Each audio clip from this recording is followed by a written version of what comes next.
Is Pat Freiermuth the update on tight end the Ravens need? Will he put Lamar Jackson and this offense attack over the top against Scott's hand? A couple things more coming right out.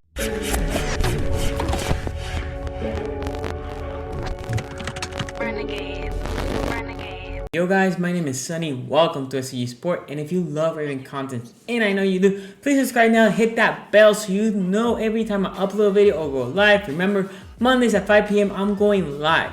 Also, remember, this is draft season time, so I'll be putting short videos like this one about a prospect that I think it might fit the Ravens more or not, but a position maybe that the Ravens need. Okay, so Pat Freiermuth, and look, I have my little notes here, right? So that's what I do when I watch video. I try to put everything I see and then I put it here on the videos.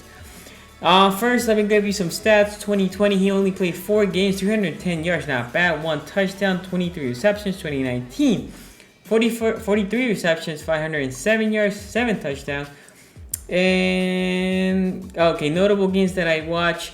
2020 against Ohio State University, I went and watched that game because, you know, Ohio State. Only 3 sessions, 46 yards. He was not present, basically.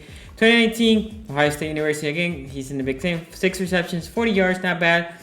And then Minnesota, 7 receptions, 101. And then Michigan, he had 3 receptions, 28 yards, 1 touchdown. And Iowa, 2 receptions, 25 yards.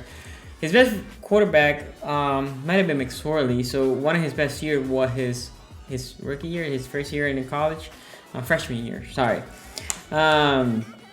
Look, 2 things. I think the Ravens need a tight end. I'm not sure if this is the guy, although a lot of things I like about him. But the Ravens do need a tight end. We cannot go with 2 active tight ends, so we can have them Pat Ricard playing their tight end, putting himself on the line, but not to block, just to be a tight end. I love Pat Ricard, right? Project Pat. But he cannot be a tight end. He is slow as F. He is great coming out of the flat, right? He looks blocked, kicks flat. Lamar travel, hits it on the flat. Good 5 yards. Great. But to run a route, he's very coverable. He is very coverable. And yes, when he has the ball, it's hard to bring him down because he's a 300-pound truck with the ball, right? All that things are true. Okay, so Pat Freiermuth, tight end, Penn State, 6'5", 260. Good size. Really good size. And if I see him, and I went back and watched some Kyle Pitt, and the reason why I haven't done Pitt is because there's no way that he has too much hype. But the best thing that can happen to Kyle Pitt is he becomes a wide receiver. Kyle Pitt looks so much for me to Higgins, right?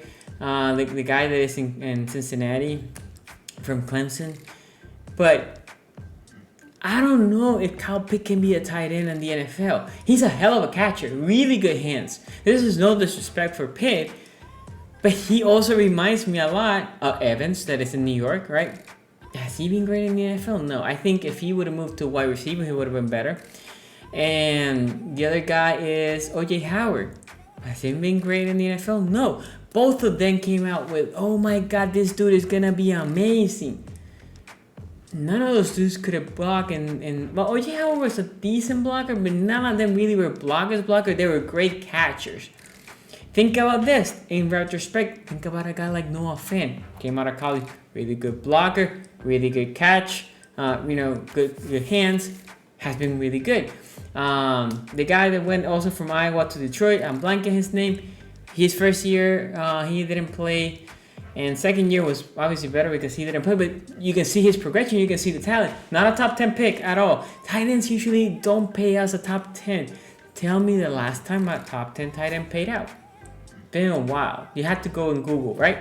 Anyway, so Kyle Pitt, I think it will be a top 10 pick. I don't think it should be. I think he should be a top 15, top 20. But again, I think his best attribute will be if you move him to the outside. Look, if the Ravens pick him up and say like, yo, dude, you ain't a tight end. You can block maybe in the running game as a receiver, but I'm not gonna put you in the line. I think your best assets are as a receiver. And I think Kyle Pitt should make that move. Versus Pat. I always gonna bash his last name, so let's call him Pat. He has the body of a tight end. He is a decent blocker. We're gonna talk about a couple things about him, but you can see he has the body, he has everything. He reminds me, a lot of people that say like, oh, this dude looks like Gronk. Kind of. He reminds me more of a Zach Ertz. Actually, Mandrews, right? Type of tight end. So imagine we have 2 Mandrews. That would be amazing. Also, imagine if you have Mandrews in case Mandrew leaves, and you're like, well, this dude is cheap and he can do the job in case Mark Andrews leaves because of the cap hits and the cap problems that we might face going forward. Anyway, huge tight end, great size, great hands. No, I mean, dude doesn't drop. At least the games that I've seen, you can fact check me. He might have some drops. The games that I was watching, he didn't have any drops. Big catch radius, amazing catch radius. Catches away from his body. The balls didn't have to be perfect.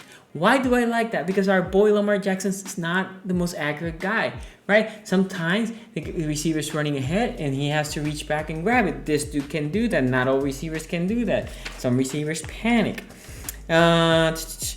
He can go get it high. Look, that is important, right? Because when you're in the red zone, now Lamar can say, here, go get it.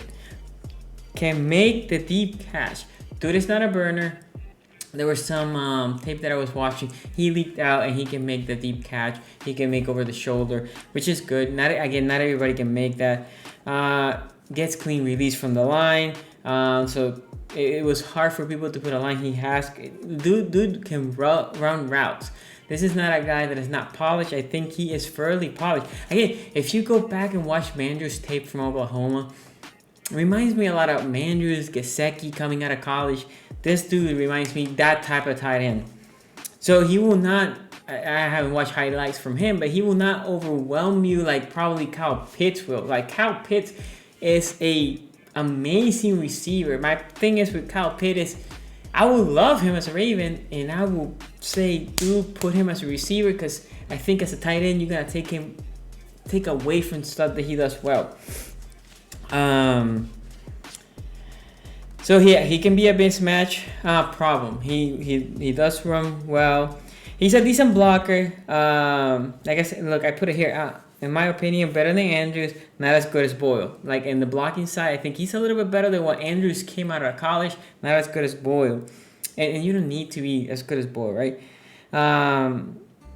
So what I saw was when he's in the line, he needs to square himself a little bit better, right? So he can engage well with that D lineman that is attacking. He can really, he can chip. So if your tackle's struggling, you can definitely put him there. He can chip and release. He does that well. I like that a lot. When the ball's in his hand, he can be a problem to bring down. So again, not a burner, not gonna overwhelm you with speed, and not gonna juke you out.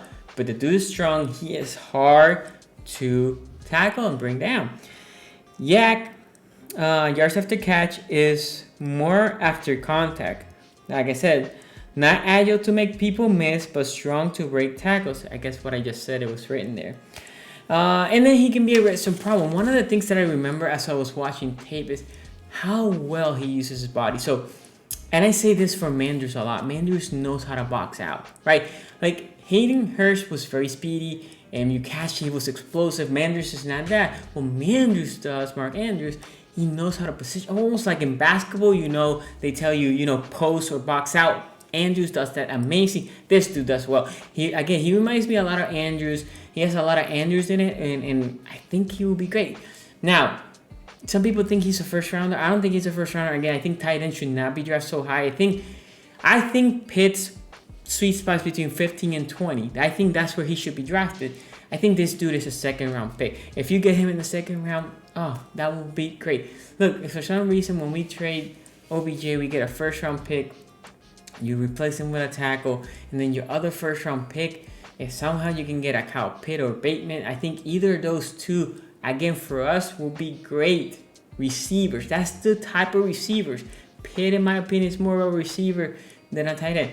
And then if you get him, Pat Freiermuth, apologize for his last name, as your tight end in the second round, there you go, Lamar Jackson, weapons. And I think that will make this offense that much better. I think this dude is tight end 1 because I think Pitt is one of the best receivers in this draft. So guys, tell me, do you like this guy? Do you don't? Do you think he should be a good tight end for our offense?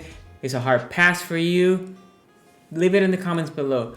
If you like this video, give it a thumbs up, subscribe to this channel, follow me, IG, Facebook, Twitter, at szg.sports. Don't forget, every Monday live stream where I take callers. Free agency is upon us, draft is upon us. Let's start, man. I'm happy when you guys call and be in the channel. Go check some of the videos that I have from previous videos.